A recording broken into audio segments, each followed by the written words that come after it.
essentially I was asked to talk about semantic interoperability, but given my background, you're actually going to hear a lot about policies as well. And I feel that these policies are really core when it comes to data spaces. And I'll talk a little bit about data markets and a little bit about Solid and what's happening there as well. But essentially, you know, we all know it. The web originally was designed for humans. We have HTML. We have all of these web pages. It's really easy to actually find things on the web. Or is it easy to find things on the web? Because I struggle. There's just too much information out there. I don't want to do this myself. I would really like an intelligent agent, that AI that was mentioned earlier, that could do this for me. And Tim Berners-Lee originally had envisaged these intelligent agents in his Scientific America article. And when he talked about these intelligent agents, he talked about the need for standards and the need for interoperability. So here is a very old slide, and I present it quite regularly because of the fact that it's still very relevant. So we have a common data model for encoding triples, but we now call these things knowledge graphs. Which is RDF, and we have several serializations. And I left the XML one there, and it has a plus plus, but my point on this was actually going to be that now we have JSON LD, and it means that we're actually bringing the engineers into our RDF linked data knowledge graph world. And until we actually had that, I also got the impression that people said, what is that? RDF? Never heard of it. So, and I have many people who I've worked with in the past, and they haven't heard of these standards, and they were not using these standards. So I feel that this was a really big plus in terms of semantic web standards. But we also have the semantics on top of the serialization. And this is really important. And we have RDFS, which is not very expressive. And then we have OWL, which is extremely expressive. Probably too expressive for most people and what they want to do.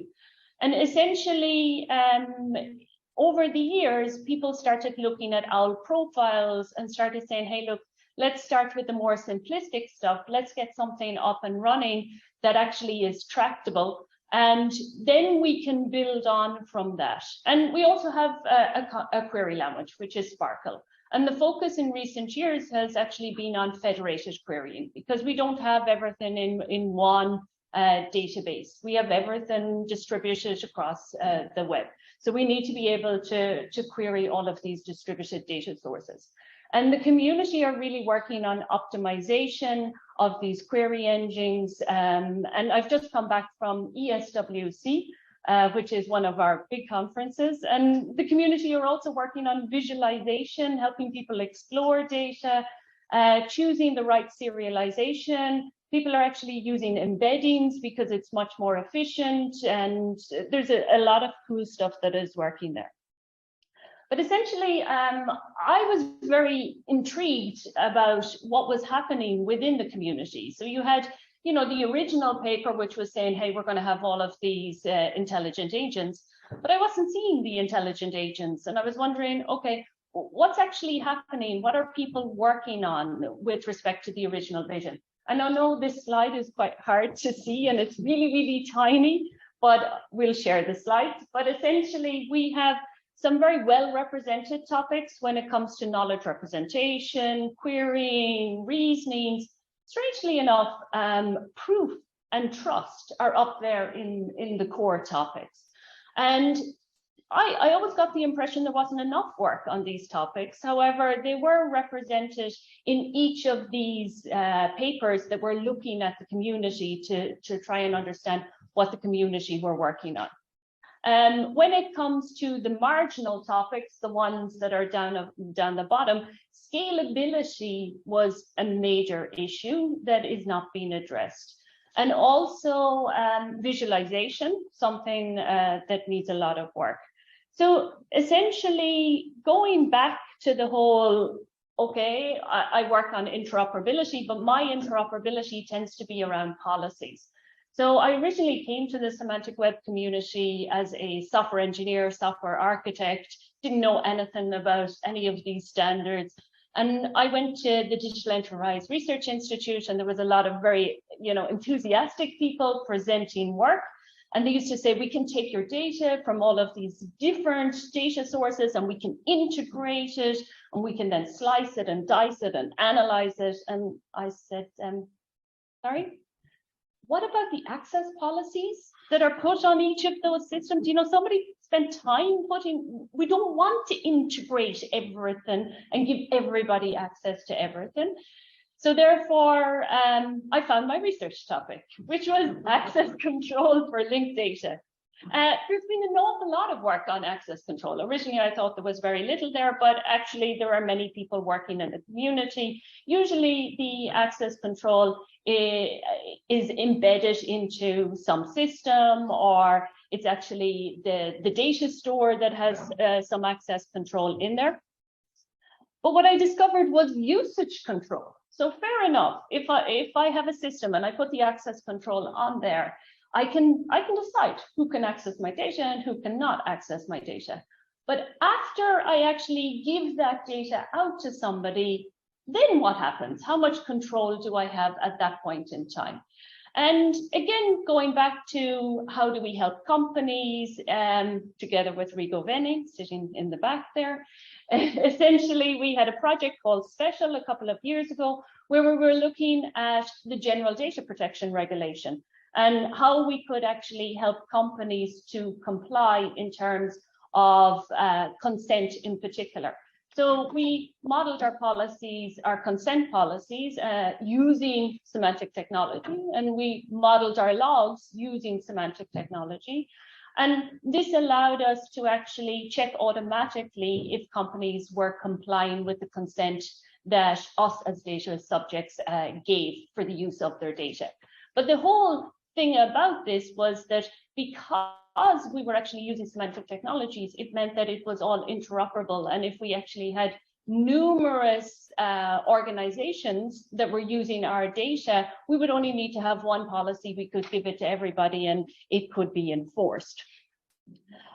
But it wasn't just actually about consent, because there's also a challenge around licensing. So let's say I'm happy to give out my data. I want people to use my data, but I want to put a license on it. And yeah, there are many different types of licenses, and Creative Commons is probably one of the most well-known, but there's BSD as well. And there's actually a TomTom license. Now, I don't know about you guys, but do you know what's in the TomTom license? What can we do with that and what can we not do with it? And that's a big challenge because of the fact that, I don't want to do that myself. I would like to actually have a machine sort that out for me and basically say, okay, here are all the data sets that are available on the web. Here are all the licenses associated with those data sets. Now, please tell me, are they compatible? Can I actually use these together? Or do I need to swap something out? And can you find me another data set with better licensing terms that I can use in the context of my project? But, when it comes to licensing, essentially, there is a standard in the W3C, picking up on the last talk, and it's called ODRL. So it's the Open Digital Rights Language. Now, for me, I was involved, not strongly involved, but involved in the working group. And I think it was a bit of a missed opportunity because there was a lot of focus on the licensing, which is a very important topic. But I felt that there could have been more focus on how to represent regulatory constraints or how to represent privacy policies, because the system doesn't have to just think about one type of policy, but it actually has to think about possibly access policies, licenses, privacy preferences, social norms, regulatory constraints. In order to make one decision, they're all relevant. So we actually need interoperability when it comes to our policy languages. And I feel that that's something that's really missing in the community. I have to mention work with Simon. Essentially, we took ODRL a couple of years ago and we said, hey, but it could be more than just actually representing the licenses. And the scenario we had was a data market where we were saying, okay, but maybe I have a request. I could use ODRL to represent the request. And then the policies associated with the data in the data market could be ODRL. And then I could prepare a contract, which could be ODRL. And then I could offer that, and then somebody could accept the contract. So again, kind of going towards this, hey, let's take ODRL and let's make it more than what it is at the moment. Which brings me to Solid. So many people have already heard of social linked data and what's happening at the moment. So essentially, Solid is an ecosystem. It's a paradigm shift. It's all about, you know, giving us data providers more control over our data. And essentially, the goal is to open up the market to innovative competitors, such that all of the data isn't stored, you know, by a few small players, the GAFA, as Rigo likes to call them. But essentially, if we were to think in a solid mindset, what would happen is we change the client-server model. So rather than actually us logging into a server and storing our data there and using the applications that they're providing, essentially we would have our stores, our own personal data stores. They call them pods in Solid. But essentially we could host them ourselves, or if you're a bit lazy, you could actually have somebody else host that for you. But essentially you decide, you can have it wherever you want. And then the applications need to connect to your pod in order to use your data. So you control that data and you decide who gets access to it. At the moment, unfortunately, there's still only access control when it comes to Solid and all of the standards that are there. So I feel that considering everything I've told you already, we really have to work on the licensing, we have to work on the usage preferences and all of these things. One very hot off the press topic, which I wanted to talk about very briefly is I joined up with some blockchain people. I am part of the crypto economics blockchain lab here, and I have a couple of blockchain papers. But essentially, we had a paper which was on blockchain oracles. So essentially, the blockchain oracles connect the blockchain world to the real world. So if you have any business applications, you need to be able to communicate. And what you actually have there is you have push and pull oracles. So you can pull something into the blockchain, or you can push something into the blockchain, or vice versa with the applications. And I thought, okay, how are we going to do usage control? Because the problem is I can express usage control policies. That's not really the issue. The issue is that once I actually give over something, how do I ensure that my policy is enforced afterwards? And there is some concept around a sticky policy, you know, which means that it's tightly coupled with the data, but we still don't have any strong guarantees. So going back to the trust and the transparency mechanisms, essentially we thought, well, why won't we use the blockchain as an infrastructure for usage control? So we actually have our Solid pod. Our Solid pod has its policies there. Our use case scenario, again, is a data market. So essentially, the market is run by a blockchain smart contract. And what happens is that it does the negotiation part. So if you have Alice and Bob and they want to actually exchange some data, Alice goes to the market, finds Bob's data set, sees the terms and conditions, says, yeah, I'm happy with it, either pays a one-off fee or pays the subscription for it, and then goes to the actual pod in order to get the data. But now the blockchain smart contract actually knows that Alice has this data and also knows the terms and conditions. So therefore, what the smart contract can do is it can leverage the oracles in order to make sure that Alice is using this data in the manner in which Bob wanted her to. So again, a little bit technology heavy, but we have a trusted environment.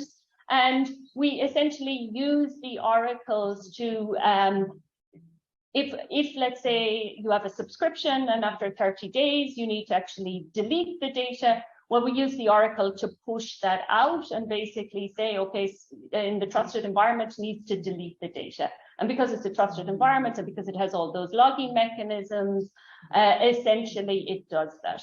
But you can also have certain constraints such as, you can only use the data for medical research purposes. And in that case, again, the oracles have a role to serve, because what they can do is they continuously monitor, polling the trusted environment, basically asking for proof that this data is still only used for medical purposes.